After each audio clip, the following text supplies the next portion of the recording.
You probably walk past tiny, cash-flowing businesses every single day without even realizing it. You see the plant in an office, the first aid box on a factory wall, the scent diffuser in a salon, or the little ad stand by a cafe counter. But you never ask who owns that, who refills it, and who's getting paid for it every month. You're about to learn the hidden business knowledge that most people just walk right past. In this video, you'll see 8 physical business ideas that Maxwell could slowly build with just $250 a month. The first 5 will show you some seriously overlooked ways to create small, consistent cash flow. But the last 3 are the real gems that people aren't talking about, because they turn simple physical items into recurring monthly paychecks. And number 8 might be the most interesting of all, because Maxwell isn't selling a product, he's renting out attention. Section 1. Introduce Maxwell. Meet Maxwell. Maxwell has a normal job with a normal income, and he feels like starting a real business is totally out of reach. He thinks, I'd need a ton of money to start anything serious, but then he takes a hard look at where his money is going and realizes $250 is already leaving his bank account every month, no matter what. The problem isn't that he has no money. The problem is that his money has no mission. Maxwell doesn't need to build an empire on day one. He just needs to buy one small asset, solve one small, repeating problem, and find one person who's happy to keep paying him for it. Section 2, the $250 physical business filter. Before we jump into the list, let's look at the filter Maxwell uses. A good $250 a month business idea has to check a few boxes. It's built around a small physical product or asset. It solves a problem that keeps coming back. It serves a local customer who needs that problem solved regularly. It has a simple monthly or quarterly payment model. It's simple enough to start without a huge team. It lets you reinvest your profits into more assets. It gives customers a good reason to stick around. The goal isn't to buy random stuff. The goal is to buy small assets that solve a nagging problem and slowly turn into a system. Once Maxwell understood this, suddenly every local shop, office, clinic, and gym started to look less like a building and more like a map of hidden income. If you love business stories that show how small money can realistically be turned into cash-flowing systems, go ahead and subscribe to Maxwell Explains Money. Like the video so more people can learn that business doesn't always start with a huge pile of cash. And comment below, if you had an extra $250 every month, would you use it to start a physical business or invest it somewhere else? Alright, let's see how Maxwell starts. Section 3. The 8 physical business ideas.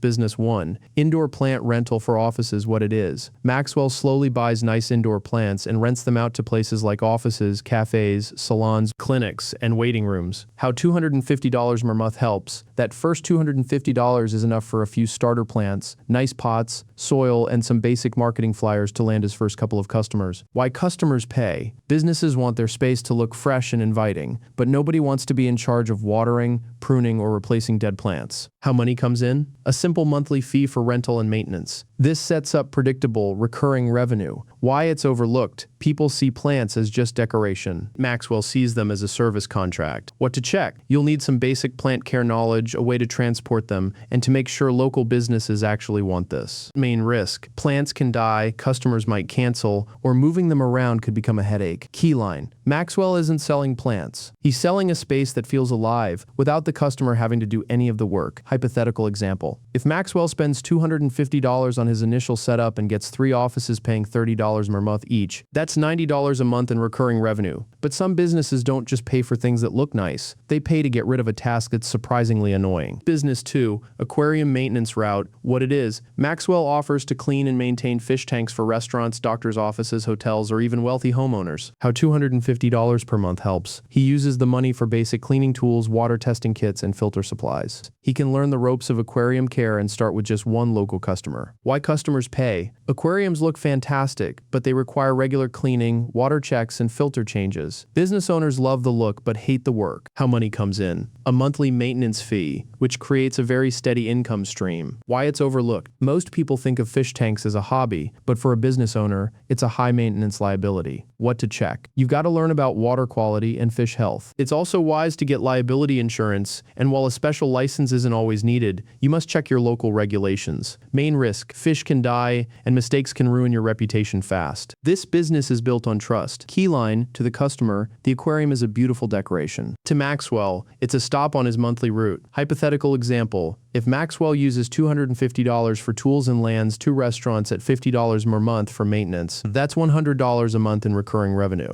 Now let's move from what people see to what they smell the second they walk into a business. 3-scent diffuser/air freshener route. What it is, Maxwell places commercial scent diffusers in places like salons, gyms, offices, and showrooms. How $250 per month helps. He buys a few professional-grade diffusers and some quality refill fragrances. Then he can visit local businesses and offer a low-cost trial of his monthly scent service. Why customers pay. A subtle, pleasant scent makes a space feel cleaner, more premium, and more inviting. How money comes in. A monthly fee for refilling the fragrance and servicing the machine. It's a classic subscription model. Why it's overlooked. People ignore smell until it's bad. But a good smell is a silent sales tool. Main risk, scent is subjective, so you have to get it right. If you're inconsistent with refills, you'll lose customers. Keyline, Maxwell isn't selling air freshener. He's selling the very first impression a customer feels when they enter a room. Hypothetical example. If Maxwell spends $250 on 5 diffusers and gets 5 salons to pay $25 per month for refills, that's $125 a month in recurring revenue. But not every profitable problem smells good. In fact, some of them are downright disgusting, and that's exactly why people will pay to avoid them. Business 4. Trash bin cleaning service. What it is, Maxwell pressure washes and disinfects dirty, stinky garbage bins for homes, restaurants, or apartment complexes. How $250 per month helps. He can get a basic pressure washer, cleaning supplies, gloves, and print some flyers to test a single neighborhood route. Why customers pay. Dirty bins smell awful, attract pests, and are just plain gross to clean. People will happily pay to have someone else do it. How money comes in. Simple monthly or quarterly cleaning plans. Why it's overlooked. It's a dirty job, and because most people don't want to do it, the market is wide open. What to check. You'll need access to water and a plan for transport. Crucially, you must check your city's rules on water runoff and commercial waste disposal. Main risk, it's messy work, and getting those first few customers can be tough. Keyline, the uglier the problem, the fewer people want to solve it. And that's often where the money is hiding. Hypothetical example. If Maxwell invests $250 in supplies and gets 4 small apartment buildings paying $35 per month each, that's $140 a month in recurring revenue. Now, imagine a business where every single customer walks all over your product, and yet companies still pay for it every single month. Business 5. Floor mat rental, entrance mat exchange. What it is, Maxwell rents out professional, branded entrance mats to shops, offices, gyms, and restaurants, swapping the dirty ones for clean ones on a regular schedule. How $250 per month helps. He uses the money to buy a small batch of durable, commercial-grade mats and sets up a cleaning and replacement schedule. Why customers pay. Clean entrance mats keep floors from getting filthy, reduce slips, and make a business look more professional. How money comes in. A monthly fee for the mat rental and exchange service. Why it's overlooked. Everyone walks on it, nobody thinks about it, but the business owner signs a check for it every month. What to check. You need a solid plan for cleaning and logistics, and you have to factor in the cost of replacing worn-out mats. Main risk. The logistics of cleaning and transport can be tricky, and you need a certain number of clients in a small area to make it efficient. Keyline. Every customer walks over it. Nobody thinks about it, but the business pays for it every month. Hypothetical example. If Maxwell spends $250 on 10 mats and gets 5 gyms to pay $30 per month for a weekly swap, that's $150 a month in recurring revenue. Comment physical cash flow if you're starting to see how these boring physical objects are actually hidden business systems. Okay, those first 5 ideas show how small services can create cash flow. But now we get to the last 3. These are the methods people really aren't talking about, because they turn simple objects into automatic, repeat payments. Business 6. Water filter replacement route. What it is, Maxwell creates a route to replace water filters in homes, cafes, small offices, and restaurants on a set schedule. How $250 per month helps. He buys a stock of the most common replacement filters, some basic tools, and creates a simple system to track when each customer is due for a change. Why customers pay. Honestly, people forget. Business owners don't have time to track this stuff. A scheduled service removes the mental burden and ensures clean water. How money comes in. A fee for each scheduled replacement, usually paid quarterly or twice a year. Why this is powerful. The customer doesn't have to remember anything. Maxwell becomes their automated reminder, supplier, and service provider all in one. What to check. Filter compatibility is key. It's also vital to check local rules. In some areas, working on certain water systems may require a certified plumber. Main risk. Using the wrong filter or a bad installation can cause big problems. This is another business built on reliability and trust. Keyline. Maxwell isn't selling a water filter. He's selling the peace of mind that clean water is something you never have to think about again. Hypothetical example. If Maxwell uses $250 for filter inventory and gets 6 cafes paying him $25 for it each scheduled replacement, that's $150 in revenue every time he completes that route. The next idea is even more ignored because most businesses forget it exists until something goes wrong. Business 7, first aid kit restocking service. What it is? Maxwell goes to offices, gyms, schools, and small factories to check and restock their first aid kits. How $250 per month helps.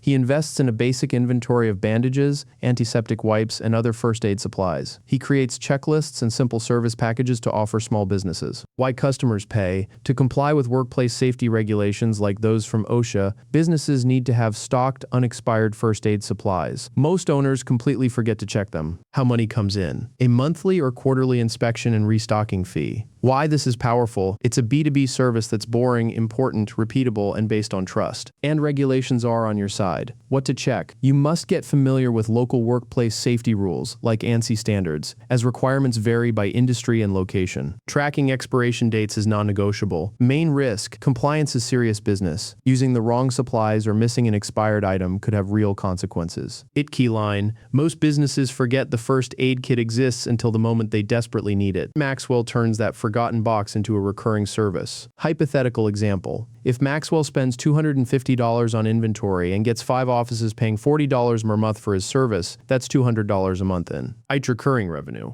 And now for number 8, the one almost nobody is talking about, because here Maxwell stops selling objects and starts renting attention. Business 8, Micro-Billboard / local ad stand network. What it is, Maxwell places small professional-looking ad displays like countertop signs or QR code boards in high-traffic local spots like cafes, gyms, and waiting rooms. How $250 per month helps. He buys 1 or 2 high-quality display stands, prints some sample ads, and secures his first high-footfall location. Then, he pitches other local businesses on the idea of advertising there. Why customers pay. Local businesses like realtors, accountants, or restaurants crave the attention of nearby customers. Online ads are noisy, but a physical ad in the right spot is seen by hundreds of potential clients every day. How money comes in? Monthly ad placement fees from local advertisers. Why this is strongest. Maxwell is building a tiny, real-world attention network. Once a stand is in a good location and has paying advertisers, it generates money almost entirely in the background. What to check? You absolutely need permission from the shop owners. You also need to verify foot traffic, find advertisers, and check local sign regulations. Main risk, a bad location means no value. If you can't find advertisers, you have no business. It key line. Instead of fighting for attention online, Maxwell builds his own small attention hotspots in the real world, and then he rents that attention out every single month. Hypothetical example. If Maxwell spends $250 on 2 stands and gets 4 local businesses to pay $50 per month each for ad space,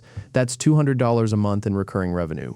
Is so powerful. Maxwell isn't trying to go viral online. He's building tiny physical media assets in the exact places people already go. Section 4. The bigger lesson. Look, the real lesson here isn't that $250 a month will instantly make you rich. It won't. The real lesson is this. Small money can buy small assets. Small assets can solve recurring problems. Recurring problems create recurring payments. Recurring payments build cash flow, and cash flow can be reinvested into more and more assets. Maxwell stopped asking, is $250 enough to make me rich? And started asking, what physical asset can this $250 buy that someone will pay me for again next month? Section 5. Why most people will still fail now. Let's be honest, any of these businesses can absolutely fail. People fail because of a bad location, no real demand, terrible pricing, or they're just not willing to make a sales call. They fail because of bad service, no route planning, or because they skip checking permits and regulations. They buy all the equipment before they even have one customer. They think boring means easy. Boring does not mean easy. Boring just means the problem is easy to understand. Your execution is what determines whether you win or lose. Real results will always depend on your location, demand, skill, and consistency. The $250 is just the starting block. Conclusion. At the beginning, Maxwell thought $250 a month was too small to matter. Now he sees it as a tool, a builder. Every month, that money can buy one more asset, one better tool. One refill for the system, one test to find a new customer, one more step toward real cash flow. Maxwell realized he doesn't have to wait until he has a big idea or a huge loan. He can start right now by building one tiny income system at a time. If you want a part 2 where I break down exactly how Maxwell could start one of these step by step with only $250, comment physical business below. Like this video if it changed how you look at small money, and subscribe to Maxwell Explains Money for more lessons that make finance and business easier to understand.